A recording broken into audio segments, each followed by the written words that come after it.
Welcome to Gina's Table. I am so glad that you are with us today. Now, I hope that you have your favorite drink.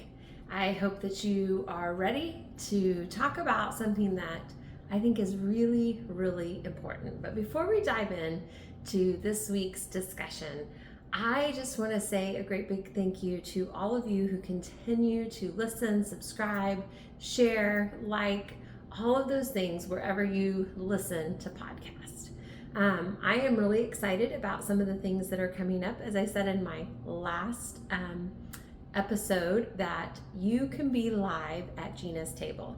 Starting next month, I am going to be offering a couple of dates where you can actually come to dinner at my table. This will be a first come, first serve basis. There's a limited number of spots available, but it will be a time where we can really talk about what Gina's Table is, how I hope that you can find your own table, create tables and spaces. And then I also am going to do some Zoom tables, which means you set the table, have a computer, invite some friends, and I will Zoom in to your table and do the exact same thing as I would do live. The other thing that I'm working on is a few dates where I will come to you, where we will get together at tables in different locations, not just in Kansas City, but wherever you are. And so if you would like to bring me to your table in your town, your city, then let me know. Make sure that you sign up for the Resi list. The Resi list is my email list. And while we have had some technical issues over the last couple of weeks, we think we have gotten those ironed out, and my first Resi list should go out very soon. So I, again, just want to say thank you. Glad you're here. And if any of those things sound of interest to you, make sure that you send your email in so that you can be on the Resi list and have opportunities to be around the table together. Super excited. So make sure you do that. Today, I want to talk about just a couple of things that I think are really, really important. My favorite podcast is New Heights. If you're not familiar with New Heights, it's the Kelsey brothers. I love football, and I have so enjoyed listening to their podcast, mainly because I think they're really real, maybe to a fault, I don't know. They talk about their families, and at any given moment, you can hear Jason Kelsey's kids like screaming in the background and playing and all sorts of things, and I just love that. To be fair, I started listening to New Heights before T Swift, so I am a diehard Chiefs fan, and so this was just a way to connect with the Chiefs and actually learn a little bit more about football, which I have done, which has been really fun. Again, I am a huge New Heights 92%er, and if you know, you know. So when I think about their podcast and this little podcast called Gina's Table, I want some of the same things. I want there to be common threads. I want there to be family. I want there to be thoughts on the world around us. Of course, for them, it's mainly sports. I want it to be real. I want it to be tears and laughter and anger and life stories, right? Because if you've listened to their podcast or others like it, you know that they touch on all of those things. If you listen to the week that Jason Kelsey announced his retirement and talked about that and his last game of the season and their Super Bowl win, you know, all of those things. It's real life. It's right where they are, and I love that they do that, and I hope that this is a safe place for us to do that as well. There'll probably be a few less F words in mine than in theirs, but if you know, you know, right? So when I think about that, and when I was thinking about today's episode, I have been battling a cough. I started a new job last week, and this week really haven't gone as planned. While I'm filming this week, Jason's working in his office right next door. You might hear him on a call. You might hear him coughing because he's been coughing now for over a month. You have Kaylin, who's been decorating cookies and filling cookie orders, and all of that stuff is behind me. And we stayed up late last night packaging cookies, and so the world is whizzing by outside my window. Everything's kind of a whirlwind. There's real life happening here, and more than likely there's real life happening where you are too. And so I just want us to think about our real lives and how we come to the table. As long as I can remember as a public communicator, I have asked the question, what could I possibly say to you today that would make a difference in your life? What is it that you need to hear? Should you hear or want to hear? And every week for lots and lots of years, I would lay out sermons and prepare them and pray and hope that somehow it would make a difference in your life. And podcasting is a little bit like that. I think about it each week and what would make a difference in your life, or what questions that you're asking, and maybe you yourself want answers, or you know someone who's asking that question and you just wish someone would speak into it, or if you just knew someone else was going through that. So this week I'm simply going to start a conversation, and we are actually going to talk about it over the next couple of weeks because it's a lot to cover. And I think it's a pretty great question for us to ask. And the question that I want you to ask today is, what labels do you wear that you have allowed to define you? If you made a list, what would it be? So here are a few of the labels that I know that I wear, that have defined me in some way, shape, or form.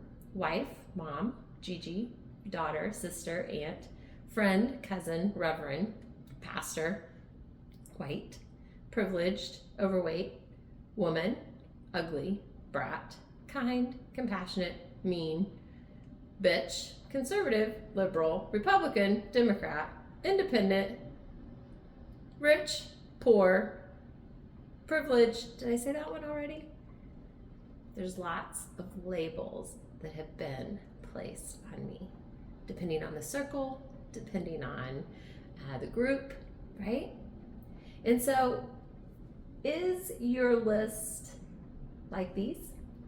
You see, we all come to the table where we sit with the labels that we wear.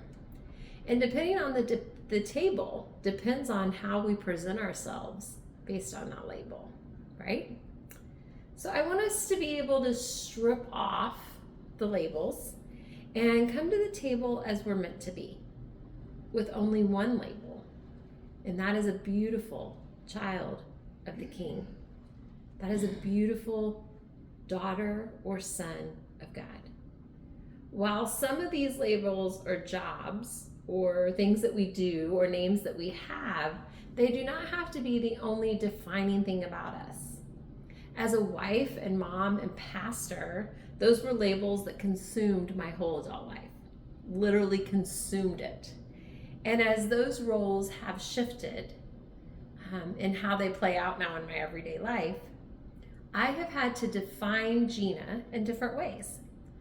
I'm defining who Gina is outside of the labels that I have worn. Let me say that again. I am defining who Gina is outside of the labels that I've worn. And that's not an easy process. Actually, it's one I'm still working on. So over the next few weeks, as we really talk about labels and who we are, I think it's important that we understand this about ourselves.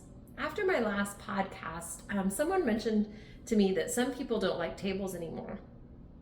And I thought about that because they had been excluded from so many, that once they could be there and now they can't. And this is a very, very real thing. It's a very real, painful reminder of how tables can be exclusive by the labels that have been put on us or the labels that we wear. And so oftentimes we wear labels, and our labels must match who we're sitting at the table with. And when they don't, we can be asked to leave or aren't asked to return.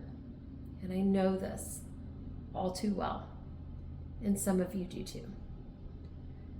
When I think about that, and the pain and the questions and the doubt and the fear and all the different things that go with that type of scenario, where we become tables of just simply people that look, act, and think like ourselves. And when we screw up in any way, shape, or form, right, we're asked to leave the table. Or if we change our mind about how a label should be, or we think maybe there's deeper conversation around something. And so tables no longer feel like a safe place to us. And see, I want to create tables where anyone can come and find out that there is a place for them, regardless of their baggage that they bring and the labels that they wear, so that we can find a safe place to be in community with others. Because at the heart of this is a desire for us to have people that we can talk to, that we can do life with, that we can be real with. Labels, no labels, broken, fixed, together, not so together, depressed, happy, anxious, chill as can be, right? So how do we create these tables? But in all honesty, if we want to create these tables and be able to have these kind of conversations, we have to learn who we are first. So that's really where we're starting, is who are we? Who are you? Who do I bring with me to the table? How can I be authentically me and also allow you to be authentically you? So today, I want you to do me a favor. I want you to take out a piece of paper, or maybe you're driving, or maybe you're like, a piece of paper, who writes on paper? Take out your phone or begin to make a mental list. And when you have some quiet time, I want you to begin the process of writing down the labels that you wear. And as you make this list, I want you to begin to think about who gave you that label. Who spoke that over you? Where does it come from? Does it fit you? Maybe it's one you've carried for a really long time, but does it really belong? When we start defining where the labels came from, like some of them are easy, right? I'm a wife because I said I do on March 18th, and therefore I picked up the label, the title of wife. I'm a mom because I gave birth to a child, and that became my title. But on and on and on we could go of the labels that we wear. Who told you you were ugly? Who told you you were fat? Who told you you were a bitch? Who told you you were a brat? Who told you you fill in the blank, right? Who told you you were too much, or you were too loud, or you take up too much space, da da da da da da. Those labels that we wear. Who told you that? How long have you been wearing it? Does it fit you? Does it really belong in defining you? These are tough questions. And they're not just one you can just make a list and write, oh, yep, that goes, that doesn't, and then we rip up the piece of paper and we're done with the label, right? It takes a little bit of work to do that. So as you process this, as you begin this list, let's just begin to pray that we will begin to see ourselves as the Lord sees us. And even as I say that, I know that there are people who are listening going, whoa, the Lord? What on earth are you talking about? What do you mean, the Lord? How does that play into this? And others might be saying, the Lord as in God, yeah, he's angry, and I'm just a sinner, always a sinner, in need of his grace. There's nothing I can do that will ever be good enough. And while others of you hear that and you go, oh no, I know the Lord sees me as his son or his daughter. And others of you may go, I really have no idea. I don't even know how that conversation plays in to my labels and who I am and how I work. And you may have preconceived ideas of who God is. And most of the time when we have preconceived ideas of who God is, it's because some church told us that. And so we want to be clear on who that is and how that plays out. So no matter where you are in the thought process of God and how this plays into your labels, it's okay. Because as we unwrap our labels, in order for us to come to the table as we truly are, my hope and my prayer is that we begin to have a very clear picture of who we are and how God sees us. And I hope you'll come on this journey with me. Here's the thing. There's a lot of things that we can label ourselves. Some of those labels we have carried since our very earliest memory in childhood. Others we have picked up along the way. And as we go into this deeply in the next 2 to 3 weeks at Gina's table, I want you to be honest with where you are and what the labels are in your own life. Today I'm going to leave you with a scripture that I have recited and spoke over people literally hundreds, maybe even thousands of times. And my prayer is that you receive it and that it helps you evaluate where you are. And it's simply this: may the God of all hope fill you with joy and peace as you learn to trust Him, so that you can overflow with hope. You see, I believe that we are a hopeful people, the way that God created us, and that He wants us to wear different labels than the ones that we currently slap on ourselves. And so thank you for coming today to Gina's table. I can't wait for next week for us to go a little deeper into what labels that we wear.